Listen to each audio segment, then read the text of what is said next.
안녕하세요. 네, 다시 돌아왔습니다. 연이은 2편을 녹화하겠습니다.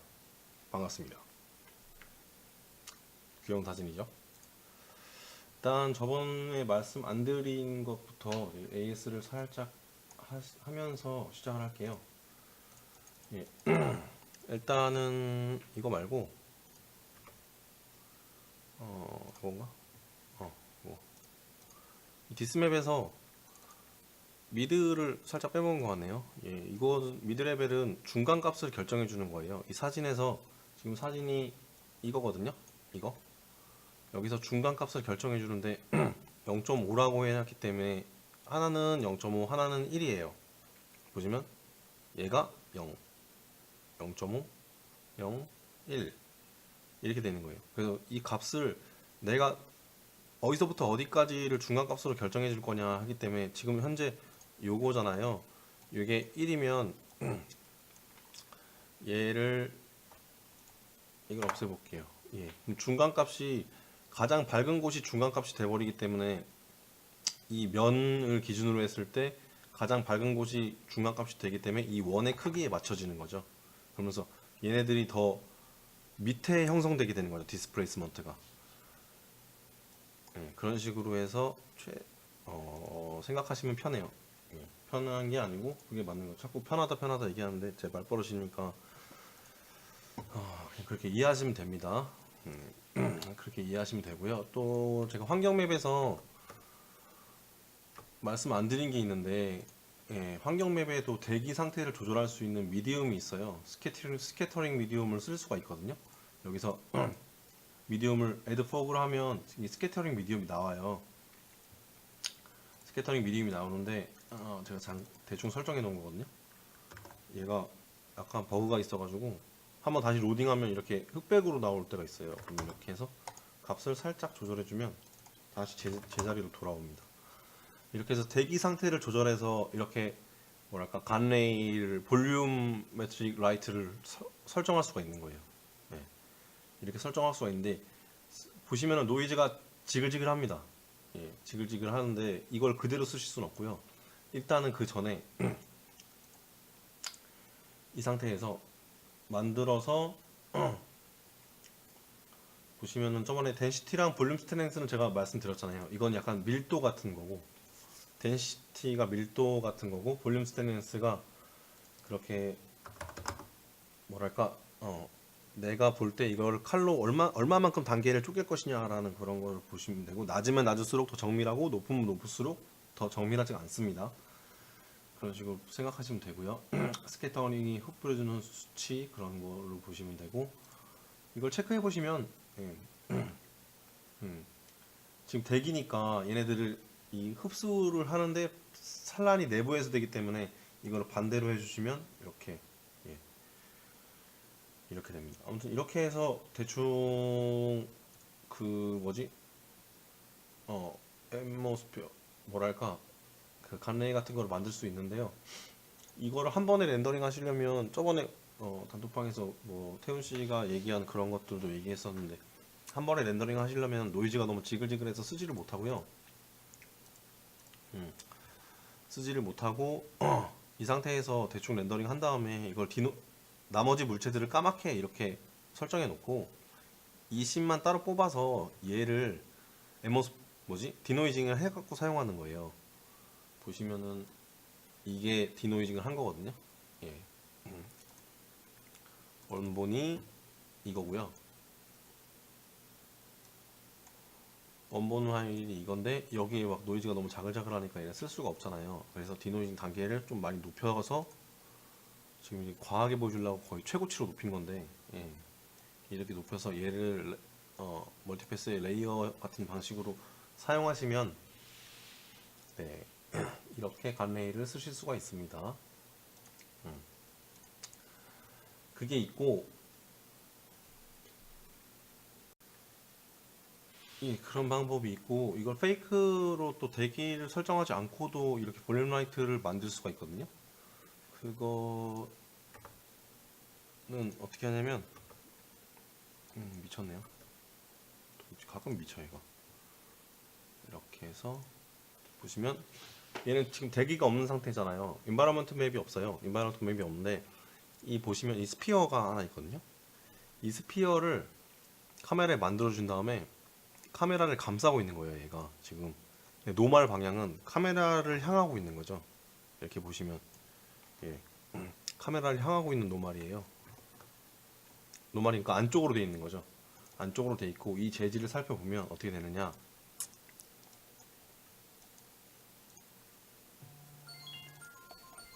잠시만요. 이 노멀 값이 다 뒤로 카메라를 향해 있는 거고 얘를 노드 에디터로 살펴보면 스캐터링 미디움이 돼 있는 거예요.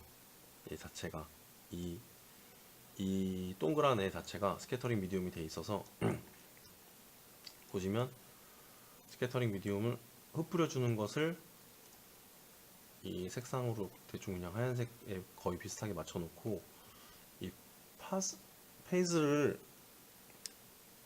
일단 밀도 낮춰주고요. 볼륨 스테노엑스도 좀 높게 설정을 해주고 이 페이스가 뭐냐면 어느 쪽으로 산란을 할 건가라는 개념이거든요. 이렇게 보시면 지금 상태가 약간 0.038 돼 있잖아요. 그러니까 카메라 쪽으로 약간 향해 있는 거죠. 페이지가. 이 페이지 펑션을 보시면 이걸 보시고 조절을 해보시면 어떤 쪽으로 산란이 일으키는지를 알 수 있어요. 예, 이렇게 해서 아무튼 지금 현재로 단적인 예를 보여드리면 0.038 정도 돼 있고 0.039 정도로 할게요.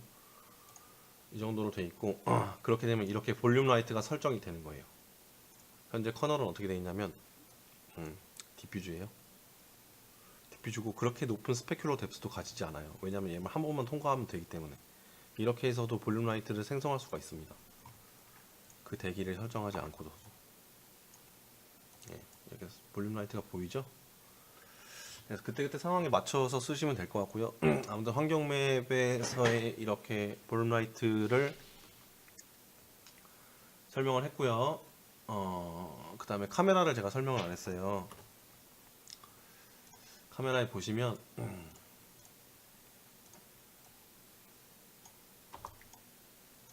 이렇게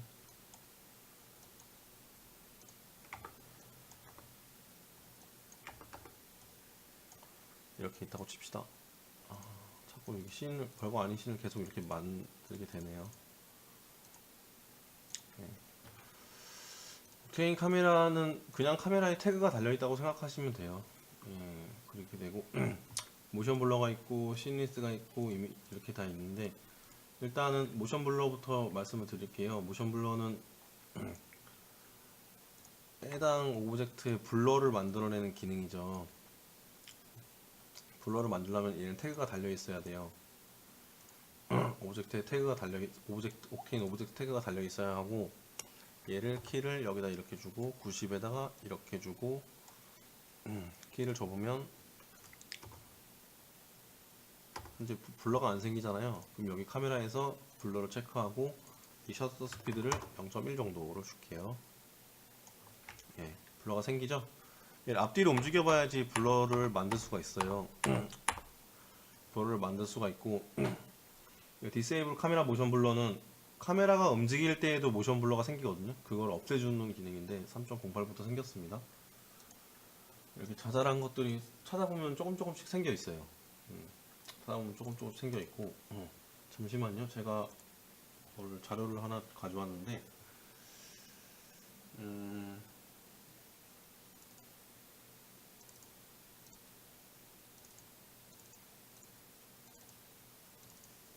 죄송합니다. 자꾸 죄송할 짓을 많이 하네요.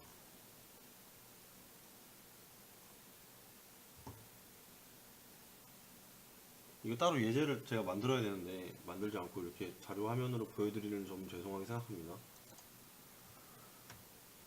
이게 블러만 줬을 때 회전에서 블러예요.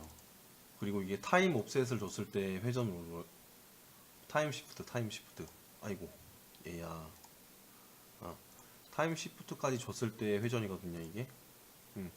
그러니까 여러분들이 무슨 프로펠러나 그런 것들을 했을 때 이 옵션을 타임 시프트를 써야 될지 말아야 될지를 한번 조절해 보고 적당하게 사용하시면 되겠습니다. 켈기 프로펠러나 그런 것들을 할 때는 타임 시프트가 더 있으면 좋겠죠. 예. 그런 것들을 조절해 보시면서 씬을 앞뒤로 움직여서 그렇게 사용하시면 네, 더 정확한 모션 블러가 생기겠죠. 예. 그렇게 사용하시면 될 것 같습니다. 그리고서 모션 블러에 더 추가적으로 말씀드리면 모션 블러에서 트랜스폼은 이 PSR 포지션과 스케일과 로테이션이 일어날 때 그런 것들을 감지해서 모션 블러를 만드는 거고요. 트랜스폼 앤 버텍스는 리깅된 그런 캐릭터 애니메이션이나 버텍스가 움직이는 것들 있잖아요. 아니 디포머로 해서 밴드로 왔다 갔다 한다거나 그런 것들에 하시면 되고, 유체 시뮬레이션이나 뭐 리얼 플로우나 그런 걸 하실 때는 버텍스 피트를 쓰시면 되고요. 그리고 파티클 같은 거에서 모션 블러가 잘 안 일어난다 싶으면 유즈 가이드 온 모션 블러를 체크해 주면 파티클에도 모션 블러가 정확하게 먹게 됩니다. 이것은 옥테인 매뉴얼에 있는 상황이에요. 나와 있는 상황이에요. 네. 다시 카메라로 돌아가서요. 모션 블러는 그렇게 사용하시면 되고요. 그리고 시니스부터 이제 설명을 해야 되는데, 카메라 타입은 다 아실 거예요. 예. 씬렌즈가 우리가 쓰는 그런 일반적인 카메라죠. 일반적인 카메라고, 파노라믹은 VR 360 VR 우리가 할 때, 예, 렌더할 때 사용하는 거고요. 베이킹은 텍스처로 베이킹하는데 게임 업계나 그런 데 사용하는 거고, OSL은 새로운 쉐이더를 사용하는 건데, OSL은 저도 아직 공부를 못 해봐서 모르겠어요. 되게 좋다고 하는데 일단은 그렇습니다. 카메라는 기본적으로 여기 카메라에서 먹는 그런 옵션은 이 화각이죠. 포컬 랭스. 예. 포컬 랭스가 크면 예, 거의 망원 같은 개념이고, 작으면 이제 광각의 그런 넓은 풍경을 찍을 때 그렇게 더 높은 화각을 갖게 됩니다. 36에 36으로 많이 사용하시죠. 그렇게 되고 이 포커스 오브젝트가 여기 연동이 되는데, 이게 선생님 강의에서도 나왔죠? 네. 너무 단순한가요 지금 씬이? 잠깐만요, 씬을 하나 불러올게요. 아이고,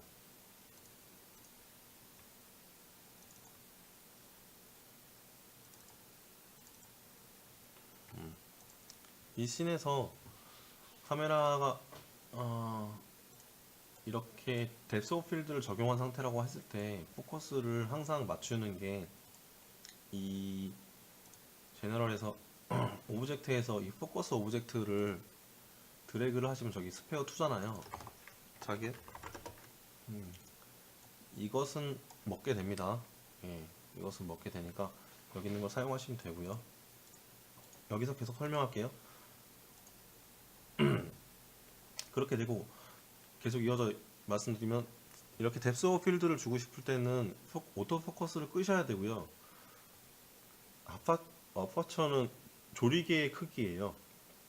조리개의 크기라는 게 0이란 것은 없지만, 예, 0이란 것은 없지만 무한대의 이런 초점을 가질 수 있어요. 가질 수 있고, 조리개를 열면 열수록 이게 우리가 빛을 받는 그런 영역이 더 커지게 되잖아요. 그렇게 돼서 이렇게 초점 거리가 짧아지는 거예요. 이게 그러니까 심도가 얕아진다고 얘기를 하죠. 네. 심도가 얕아진다고 얘기를 하는 건데, 여기서 또 퀵 포커스로 예, 나의 초점을 잡을 수 있고요. 조리개 같은 것은 카메라의 원리에 대해서 이렇게 생각하시면 편한데, 저는 어떻게 이해를 하고 있냐면은, 옛날에 제가 사진 잠깐 공부할 때 우리가 조리개가 크다는 것은 눈을 크게 뜨고 빛이 많을 때, 빛을 많이 받아들일 수 있을 때잖아요. 빛을 많이 받아들일 수 있을 때니까, 이게 크면 클수록 많은 빛을 받아들이기 때문에 우리가 밝은 곳에서는 빨리빨리 이제 물체를 볼 수가 있어요. 예. 이거 쓸데없는 얘기인가? 예, 쓸데없는 얘기인데 하지 말게요. 예, 아무튼 이게 넓으면 넓을수록, 크면 클수록 실제로 이런 조리개 값이 나오진 않지만, 크면 클수록 이게 초점이 맞는 심도가 얕아집니다. 심도가 얕다는 말은 이렇게 봤을 때 현재 카메라의 심도는 이 원을 겨우 맞출까 말까예요. 그래서 이 초점 거리가 되게 짧은 거죠. 초점 거리가 아니고 초점을 맞는 범위가 엄청 짧은 거잖아요. 얘가 아니고 얘구나. 얘 지금 거의 이 정도. 얘야. 얘인가 보다. 아무튼 거의 이 정도인데, 만약에 얘가 졸개가 조금 작다 싶으면은 초점이 맞는 거리가 늘어나잖아요. 그럼 심도가 깊다고 얘기하는 거예요. 이렇게 많이, 이걸로 하면 안 되겠구나. 두들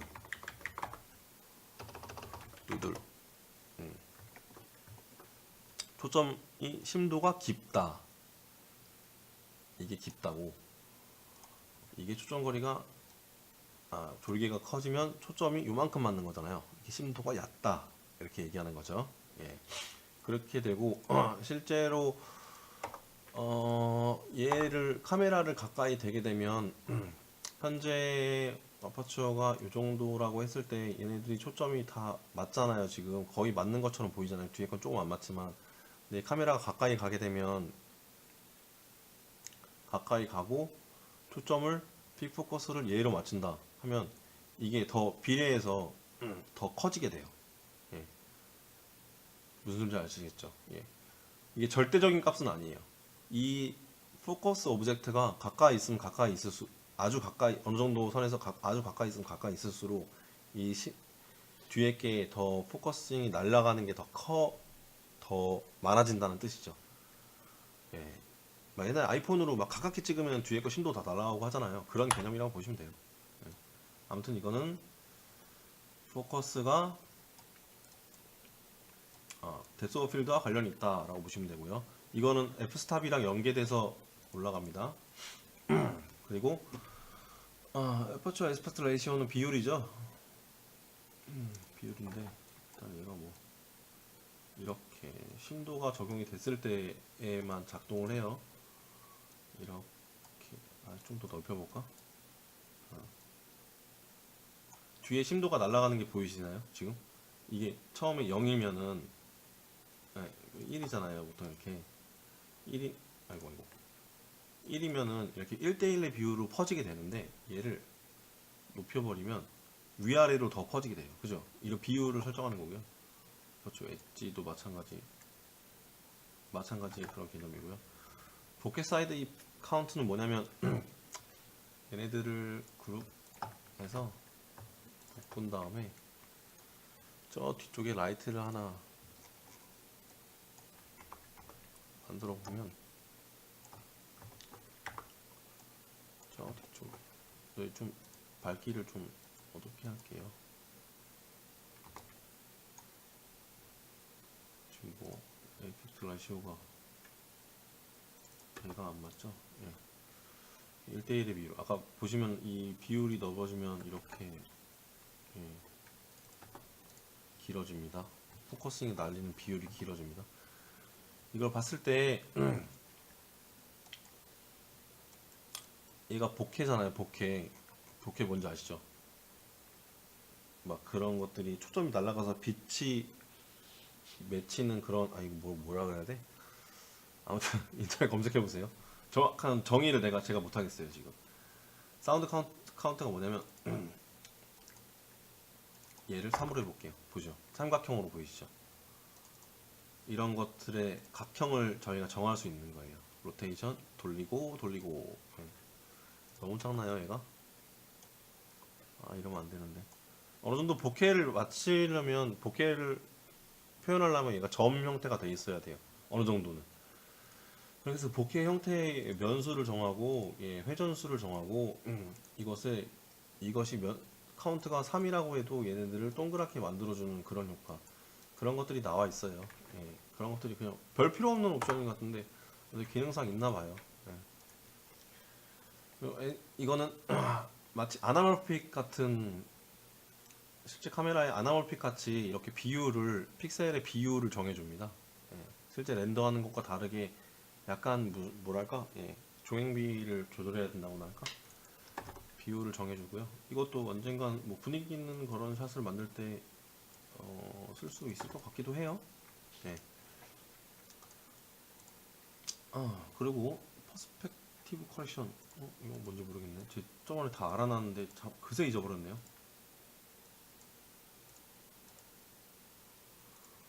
별로 쓰지 않은 거니까 정말 궁금하시면 말씀해 주시면 되겠습니다. 아이고, 잠시만요. 카메라를 이렇게 돌려서 퍼스펙티브 커렉션을 하면 이렇게 되네요.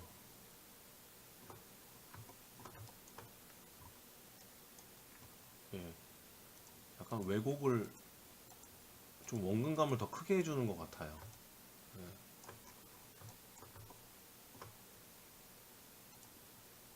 원근감을 좀 더 왜곡시켜주는 그런 느낌인 것 같은데, 써보시고 필요하시면 쓰시면 될 것 같습니다. 디스토션은 이걸 왜곡, 보이시면 여기 겉에 이제 왜곡을 시켜주는 거예요. 왜곡을 시켜주는 거고. 그 다음에 이 니어 클립텍스랑 포어 클립텍스는 여기에 보시면 필터 뷰에 있나? 여기 보시면 프로젝트에 보시면 뷰 클리핑과 같은 기능이에요. 실제 다른 카메라에도 다 있습니다. 그리고 디스토션 아까 왜곡 보여드렸고요. 올소그래픽이 아이소메트릭 같은 그런 거예요. 원근감이 없어요. 원근감이 없는 그런 카메라를 지원하고요. 그 다음에 렌즈 시프트는 말 그대로 시프트 하는 거예요. 미는 거예요. 카메라 이미저가 있습니다. 카메라 이미저는 기본적으로 쓰시는 걸 추천드려요. 일단 노출을 정할 수 있고요. 감마를 조정할 수 있고요. 하이라이트 컴프레션을 조정할 수 있어요. 하이라이트 컴프레션이 뭐냐면 이게 되게 중요하거든요. 만약에 빛이 많아서 이렇게 하이라이트가 이런 부분에 하이라이트가 나가버리잖아요. 이런 부분을 약간 다이나믹 레인지를 사용해 가지고 눌러주는 거예요. 보시면 지금 1이에요. 여기가 보이시죠? 여기가 디테일이 살아났습니다. 0이에요. 더 타는 거 보이시죠? 이렇게 하이라이트 진 곳을 좀 더 디테일에 살려준다고 보시면 돼요. 쫙 타는 것들을. 그리고 이거는 필름의 프리셋이고요. 이걸 리니어로 하시면 밑에 안 나오네. 여기 있다.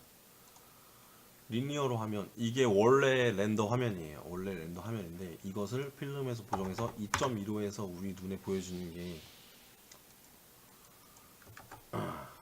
그런 게 우리 렌더러들이 하는 일이죠. 100, 1 비슷하죠? 그렇게 되고 신현재 뭘 건드렸나? 색깔 좀 이상하네요. 이걸 다시 불러올게요. 뭔가 지금 색이 좀 약간 이상한데.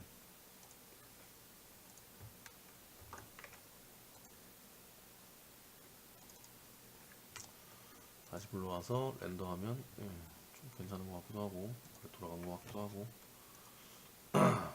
일단은 신렌즈 넘어가 카메라 이미저에서 하이라이트 컴프레션 봤죠?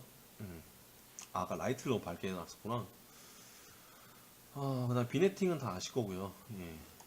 기본이 0.3입니다. 세츄레이션 아실 거고, 핫픽셀 리무버가 있는데 이거는 이따 옵티마이징 할 때 같이 설명할게요.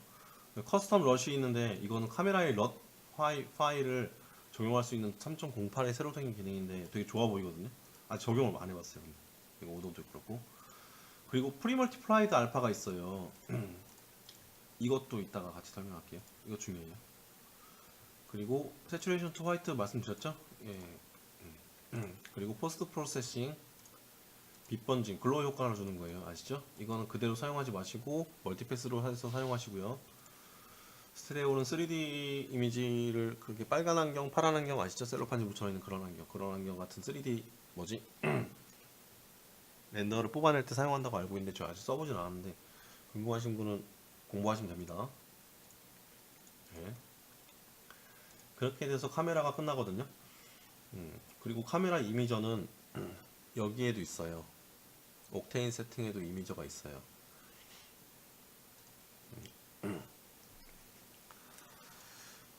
그렇습니다. 그렇게 되면 카메라는 얘기가 끝난 거고요.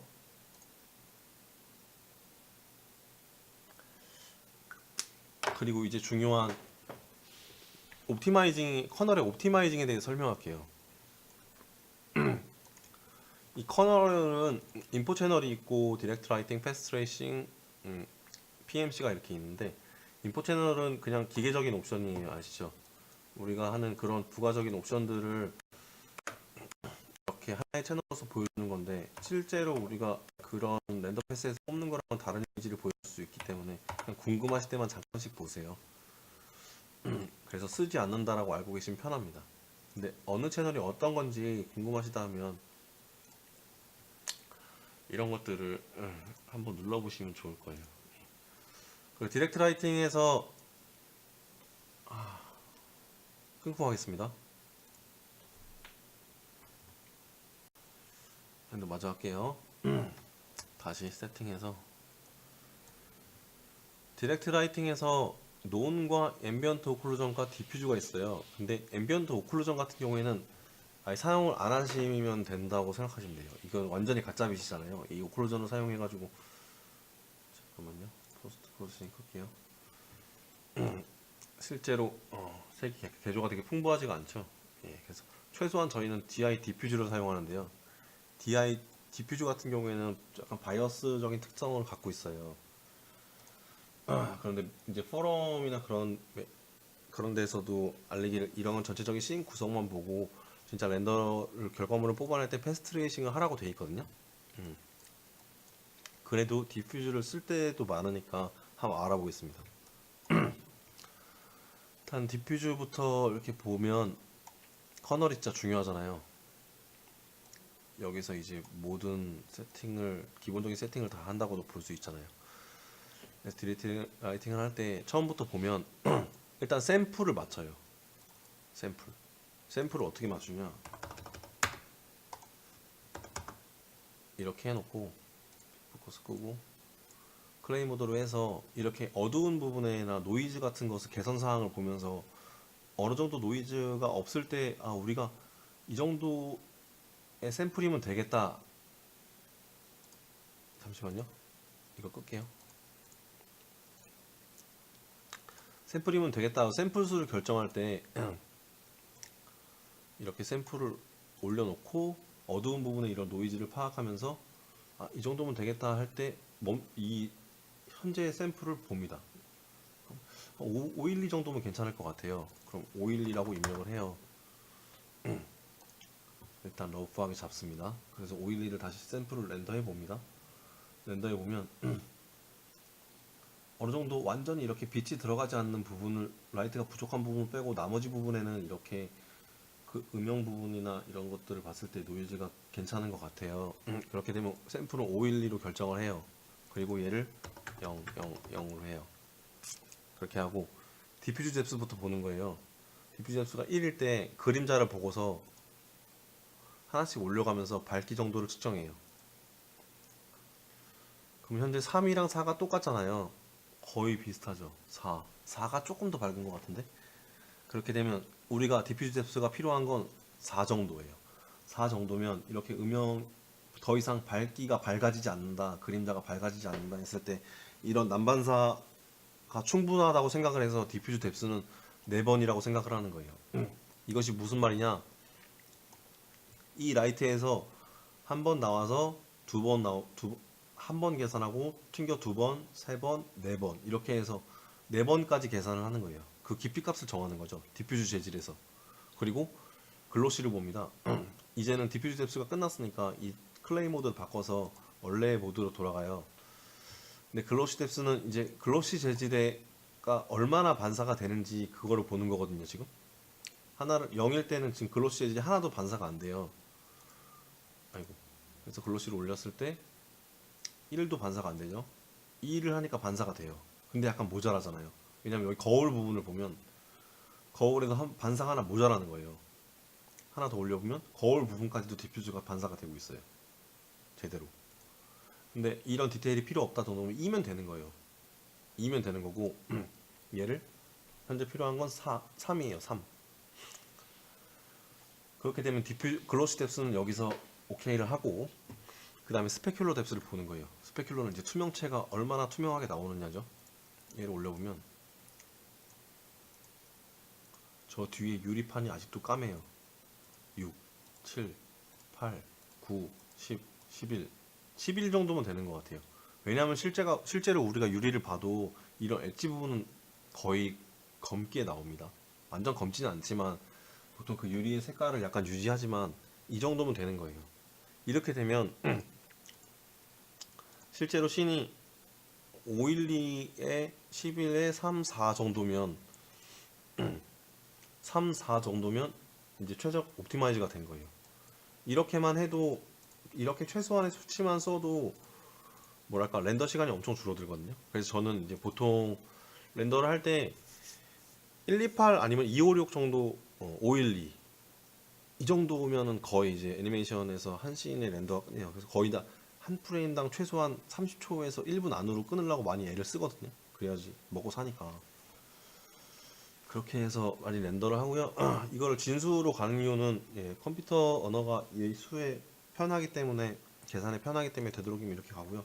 여기서 좀 모자란다 하면 여기 256 정도 더해줄 수도 있고 빼기 128 정도 할 수도 있고 이런 수를 적용해도 되고 웬만하면 이제 진수의 형태로 유지를 하시는 게 좋습니다.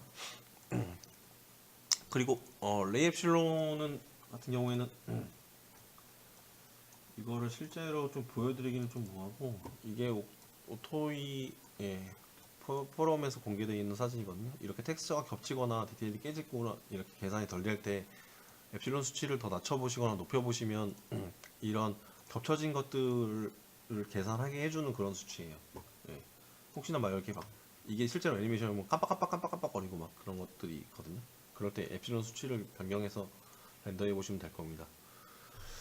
그리고 필터 사이즈가 뭐냐면 한마디로 이거는 약간 블러 같은 개념이에요. 예. 직접 해보시면 알아요. 높으면 높을수록 얘가 뿌옇게 돼요.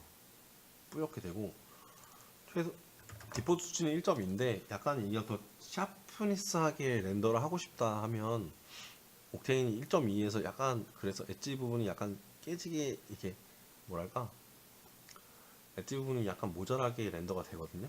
얘를 1로 해보면 엣지 부분 같은 데가 더 샤프니스하게 나오는 걸 알 수 있어요. 네.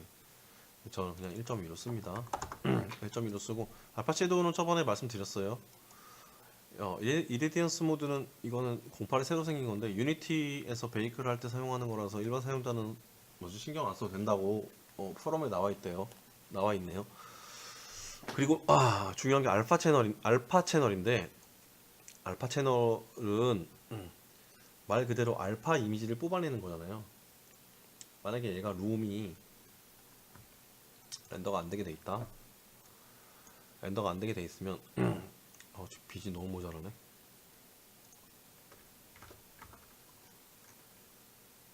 켜줄게요. 렌더가 안 되게 돼 있다. 그렇게 되면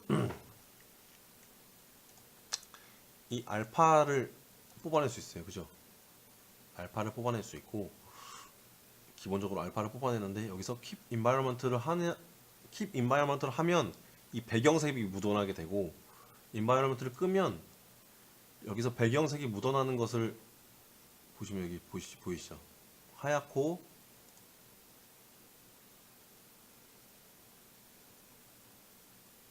약간 더 까만 이거 환경맵을 쓸 때 더 잘 알 수 있겠네요. 아무튼 배경색이 묻어나는 것을 방지시켜줘요. 방지시켜주는데 알파 채널을 하려면 일단 keep environment는 끄고요. 알파 채널을 키고요. 그 다음에 카메라 이미저에서 아까 설명하지 않았던 이 프리멀티플라이드 알파를 체크했어요.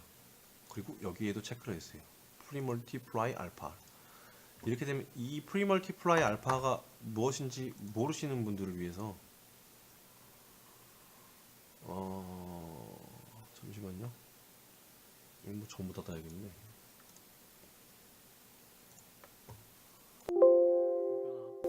우리 스터디 하시는 분들은 다 아시겠지만 그래도 모르시는 분들을 위해서 따로 이렇게 알파 채널을 두는 것이 아니고요. 보통 스트레이트 방법이 있고 프리멀티플라이드 알파 방식이 있는데 프리멀티플라이는 RGB 채널에 매트되어 저장됩니다. 알파가. 그렇기 때문에 알파 채널을 꼭 필요로 하지 않습니다. 하지만 스트레이트는 RGB 채널에 매트되지 않고 저장되며 따로 알파 채널이 만들어집니다. 이렇게 해요. 그쵸?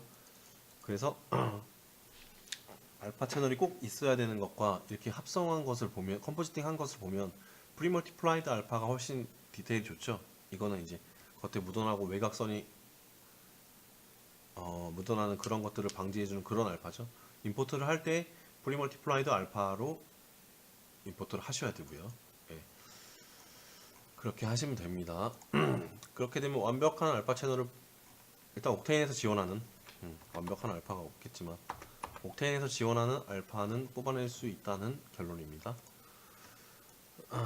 그렇게 하시고요. 그 다음에 이제 패스터메이션 파워가 있는데 패스터메이션 파워는 중요 하나 패스트레이싱에서 마저 설명하겠습니다. 그리고 스태틱 노이즈는 얘네 끄고요. 이런 노이즈들을 왜냐면 이 샘플러라는 게 이게 전 밀도를 전부 다 샘플을 뿌리지 않거든요. 이제 광원이 저기 있다고 하면 얘가 여기서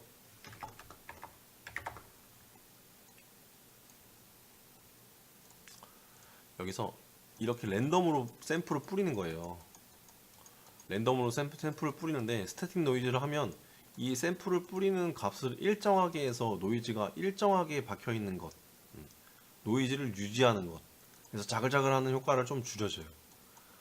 그렇게 스태틱 노이즈를 하면 그런 랜덤한 약간 노이즈를 고정한다라는 방식으로 생각하시면 됩니다. 렐러티브 샘플링도 이따가 같이 할게요. 그렇게 되면 일단 이거 끝났어요. AO 디스턴스는 이제 AO 값을 조절하는 건데 이것도 이제 앰비언트 오클루전을 이용해야지 더 효과가 있는 걸로 알고 있습니다. 어차피 쓰진 않으니까 기본값으로 놔주시고요. 그래서 패스 트레이싱을 보면 패스 트레이싱도 똑같아요. 똑같으나 스페큘러 뎁스가 글로시 뎁스까지 같이 조절합니다. 같이 조절하고요. 맥스 샘플도 엄청 올라가 있죠. 일단은 얘를 아까처럼 똑같이 해서 클레임 모드로 해서 이 노이즈 값을 샘플이 올라가는 것을 보고 결정하는 거예요. 그렇게 되면 840이라고 치면 이 정도면 될 것 같아요. 근데 우리가 아까 노이즈 샘플 값은 정해놨잖아요. 512로 픽스를 하고 똑같이 이 디퓨즈 뎁스를 올려가면서 더 이상 밝아지지 않는 선에서 뎁스를 스톱합니다. 여유 있으면 하나 더 주셔도 돼요. 왜냐면 내 눈이 정확하지 않을 수도 있으니까. 근데 우리 4라고 뒀어요. 스페큘러도 똑같습니다. 일단 스페큘러는 투명체를 기준으로 보는 게 맞죠. 투명이 계산을 더 많이 하니까 이것도 똑같을 거예요 아마. 11 똑같죠? 12로 둘게요. 12로 두는데 이제 여기 더 옵션들이 생겼죠. 코스틱 블러가 생기고 GI 클램프가 생기고 AO가 없어졌습니다. 얘는 이제 언바이어스 특성을 가지고서 라이트를 균일하게 계산하다 보니까 가장 많이 쓰이는 커널 옵션이잖아요. 거의 이걸로 그냥 다 하신다고 생각하시면 돼요. 어떻게 보면 이제 DI 디퓨저를 쓸 때보다 좀 더 빠른 결과값을 가져올 때도 있습니다. GI 클램프 때문에. 일단은 코스틱 블러를 보면 코스틱 블러가 뭐냐면 두들이 돼 있네. 얘가 이렇게 됐을 때 여기 밑에 코스틱이 생기잖아요. 여기서 파이어플라이가 발생하는데 그래서 이제 그런 것들을 뭉개주는 거예요. 코스틱 블러가 0.02일 때 그리고 얘를 더 문질러 버리는 거죠. 0.09 0.1 정도일 때 이렇게 해서 파이어플라이를 약간 제거해 줍니다. 제거해 주는 거고요. 그렇게 해서 이런 굴절체에 대한 그림자나 그런 것들에 대해서도 파이어플라이를 약간 제거해 주는 그런 기능입니다. 그런 기능이고 GI 클램프는 뭐냐면 이게 엄청 중요하죠. 지금 100만이 돼 있는데요. 이렇게 쓸 일은 없죠. 100만 그러니까 이게 안 쓴다는 거예요. 지금 현재 GI 클램프 안 쓰겠다. 그 말이에요. 그 말. 꺼져 있다라는 개념이에요. 꺼져 있다는 개념인데 GI 클램프는 이 렌더러가 속도와는 관계가 없어요. 이거는 계산 후에 잘라주는 겁니다. 계산 후에. 이게 뭐냐면 현재 GI 클램프가 꺼져 있잖아요. 스토어 렌더 버퍼를 할게요. 그리고 GI 클램프를 1로 바꿔줍니다.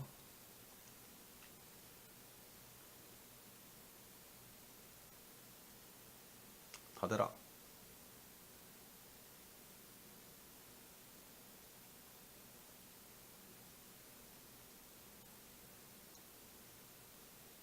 보시면 이 부분에 이런 노이즈가 파이어플라이가 없어지는 것을 볼 수 있죠. 싹싹 보이시나요? 여기 부분에 특히나 이게 뭐냐면 계산을 했을 때 현저히 튀는 애들을 기준선을 내가 정해서 그 위의 값들은 없애버리는 거예요. 얘는 잘못된 값이다라고 말해버리는 거죠. 그렇게 해서 렌더 샘플을 썼을 때 이 그림자에서 유독 밝은 부분이 나와요. 그게 1이 넘는 애들은 잘라버린 거예요. 파이어플라이를, 노이즈를. 그렇게 해서 약간의 하얀색으로 점같이 바뀐 그런 파이어플라이들을 개선해 주는데 많은 도움이 됩니다. 진짜로. 정말로 많은 도움이 돼요. 계산 후에 값을 일정량 이상 튀는 것은 노이즈로 간주하고 없애버리는 거죠. 노이즈가 발생하는 원인이 뭐냐면 이런 구석쟁이에 내가 공을 100개를 던져요. 여기를 향해서 100개를 던지는데 여기에 들어가는 개수가 몇 개나 되겠어요? 한 5개? 6개? 아마 그렇게 들어갈 거예요. 그런 애들이 노이즈예요. 내가 라이트고 여기다 공을 던졌는데 그 중에 몇 개가 들어가 버리는 거예요. 얘는 들어가면 안 되는데 튕기다 보니까 어쩌다 들어간 거지. 그래서 생기는 게 그런 파이어플라이예요. 그런 애들을 잡아주는 게 넌 들어가면 안 되는데 여기는 왜냐면 까만 애들만 들어와야 되는데 너 유독 하얗다? 그렇게 되는 거죠. 그렇게 되는 거고 그렇게 해서 GI 클램프는 사용해 보시면서 0.5부터 약 10, 그 정도? 많으면 20 그 정도까지 사용하면 되는데 저는 보통 1에서 한 3 정도로 다 퉁쳐서 사용하고 있습니다. 그렇게 해서 이제 그림자 부분에 그런 것들을 파이어플라이를 잡아준다라는 것. 이게 디퓨즈에 없어서 확실히 퀄리티가 좀 많이 차이 나는 것 같아요. 디퓨즈 디렉트 라이팅. 디렉트 라이팅은 그래서 사용 안 하는 경우가 많고요. 현재 보시면 여기에 GI 클램프가 1이니까 여기 보시면 여기 SSS 재질이 약간 더 어두워지는 걸 볼 수 있죠. 이 안에서도 그마저도 얘는 노이즈로 간주하기 때문에 이건 너무 낮다라고 판단되네요. 한 3 정도로 할게요.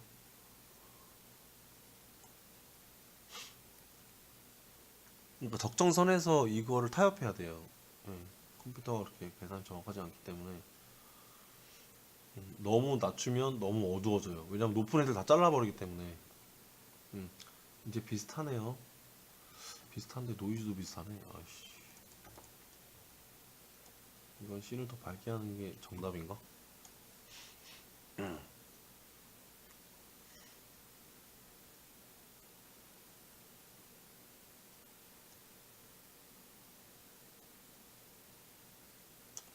아무래도 노이즈를 줄이고 저 밝기를 좀 더 밝고 그렇게 조절하는 게 정답인 것 같네요. 아무튼 GI 클램프는 중요합니다.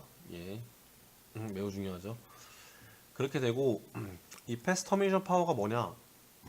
패스 터미네이션 파워 같은 경우에는 얘는 계산 전에 잘라줘요. 계산 전에. 이 보시면 현재 여기서 샘플을 쏴요.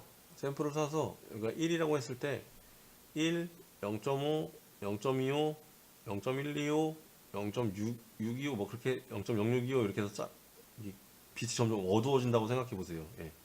내가 쏜 샘플에서 빛이 점점 어두워진다고 생각했을 때 패스 터미네이션 파워는 뭐냐면 내가 여기서 쐈을 때 점점점 어두워져서 너무 어두운 부분에는 계산을 할 필요가 없잖아요. 그래서 계산 전에 잘라주는 거예요. 만약에 내가 샘플을 1에서 쐈을 때 0.3에 도달했는데 0.3부터는 너무 어두우니까 계산하지 마라 해서 얘를 높이면 더 어두워지고 속도가 빨라져요.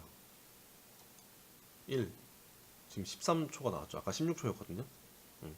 근데 문제는 뭐냐면 이렇게 많이 다다다닥 반사되는 곳에서는 디테일이 뭉개질 수가 있어요. 그러니까 적당한 선에서 0.3에서 0.6 그 정도 쓰시면 타협하시면 될 것 같아요.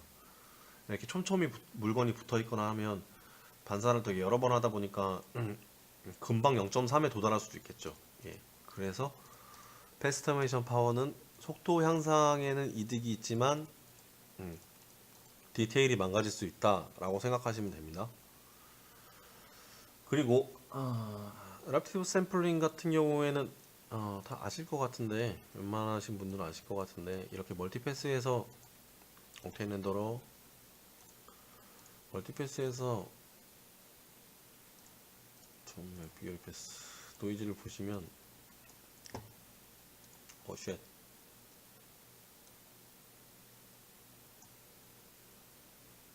잘못 눌렀어요.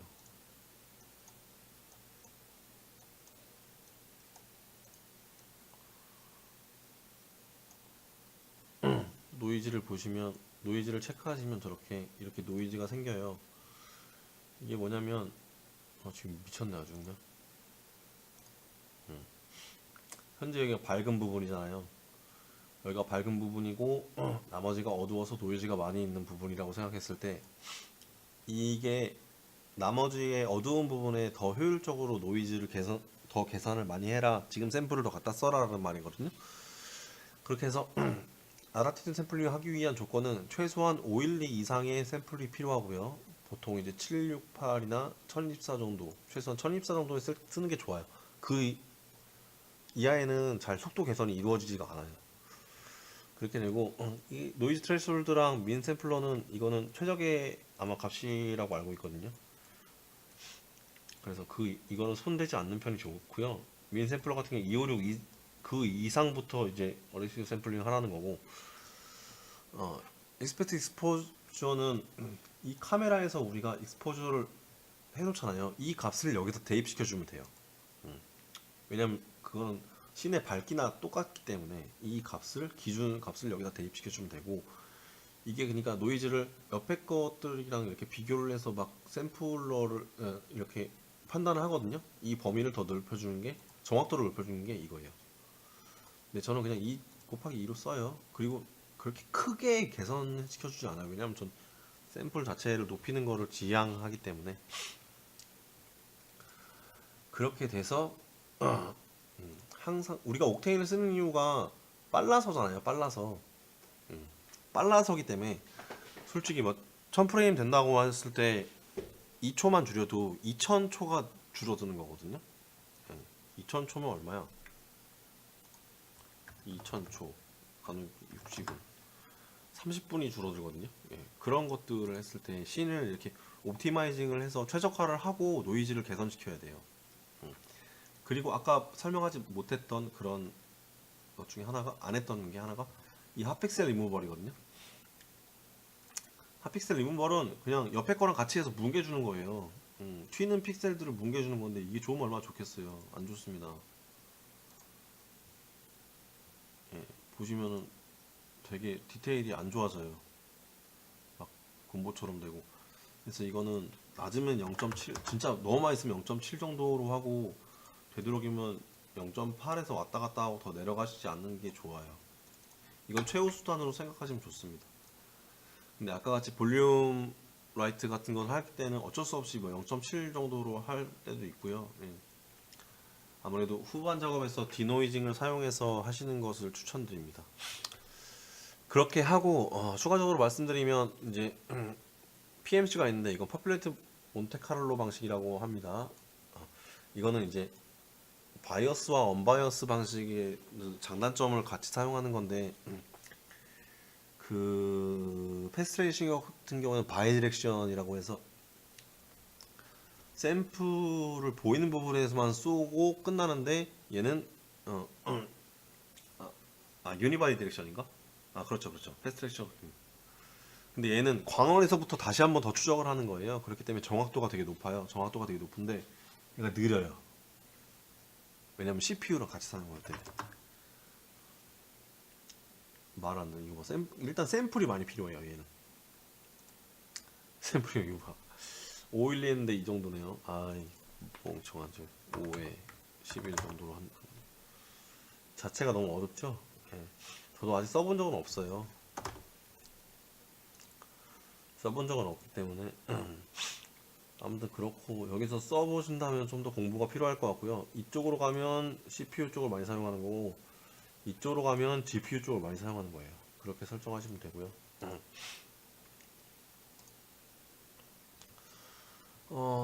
그렇게 되면 커널 옵티마이징에 대해서는 어느 정도 얘기를 한 것 같은데 빼놓은 게 있나요? QMC 설명했고 패스트 트레이싱 했고 예, 다 한 것 같네요. 다시 정리하자면 샘플부터 한다. 샘플부터 하는데 어두운 부분의 노이즈를 해서 좀 적당한 샘플에서 멈추고 최고 높은 걸 올려놨다가 적당한 샘플에서 멈추고 이건 음영에서의 밝기를 확인해서 더 이상 밝아지지 않을 때 멈추고 여유를 1 정도 더 줘도 되고요. 스페큘러는 반사 및 굴절 했을 때 보시고요. 스페큘러 옵션에는 SSS 재질도 포함이 됩니다. 네, 포함이 되고요. 그리고 전 팁이라고 말씀드려야 되나? 이런 걸 할 때 어둡고 분위기 있는 씬을 만들잖아요. 그런 것으로 하면 진짜 조명이 어두우면 절대 할 수가 없어요. 그렇게 해서 전 라이트를 엄청 밝게 놔요. 밝게 놓고 간만에 조절하거든요. 그렇게 되면 약간 노이즈 개선 효과도 있고, 예. 간만에서 조절하는 경우가 많은데 제품샷이나 이미지샷을 그렇게 뽑아낼 때 이런 식으로 하기도 하고요. 예. 그런 식으로 해서 옵티마이징을 해서 사용하시면 되겠습니다. 예, 추가로 SSS 재질 저번에 말씀드린 씬을 보여드리면 이거거든요. 이건데 초점을 일단은 너무 뒤에 적나라하게 보면 안 되네. 창피해. 예. 초점을 여기다 맞춰놓고 보면 얘거든요. 얘인데 스캐터링 미디움에서 일단 트랜스미션 아마 건드렸을 거예요. 트랜스미션에서 색을 이렇게 주고요. 그러면 얘가 투과하는 색깔이 이렇게 나옵니다. 이렇게 파란색이 이렇게 나오잖아요. 파란색이 이렇게 나오고 그 다음에 앱소션에서 흡수하는 색깔이 이렇게 있잖아요. 흡수하는 색깔이 이렇게 나와요. 예. 그리고 플로 텍스처에서는 94%, 예. 밀도는 20, 포트넥스는 368. 이런 것들을 적절히 조절해서 색깔을 만져보시면 대신에 이거를 바뀌었네요. 베이스를 1로 이렇게 해서 조절해서 쓰시면 디퓨즈로도 뭐 충분하게 그렇게 조명이 가까이서 빡 때리지 않더라도 충분하게 SSS 재질을 이쁘게 할 수 있어요. 이쁘게 할 수 있고요. 또 설명 안 드린 게 있네. 멀티 UV도 아까 제가 카톡방에 얘기를 했었는데 이게 뭐냐면 UV를 만약에 핀다고 했을 때 제가 한번 보여드릴게요. 이게 전에 그 뭐야 어디 그 사이트에서 받은 건데 뭐냐면 이게 여자 모델링이에요. 나 뜨거워라. 이렇게 볼까요? 근데 얘를 보면 이 씬을 보면 이 친구가 이렇게 돼 있어요. 이렇게 돼 있는데 문제가 뭐냐면 UV가 하나예요. 하나거든요. 그래서 이 UV를 보면 UV 이렇게 돼 있어요. 이걸 어떻게 핍니까? 엄청 힘들죠. UV 필터 자체가 엄청 혼란이 오는 거예요. 이 친구가 막 UV를 필 때부터 엄청 혼란이 오는 거예요. 이 뭐예요? 여기는 뭐야 이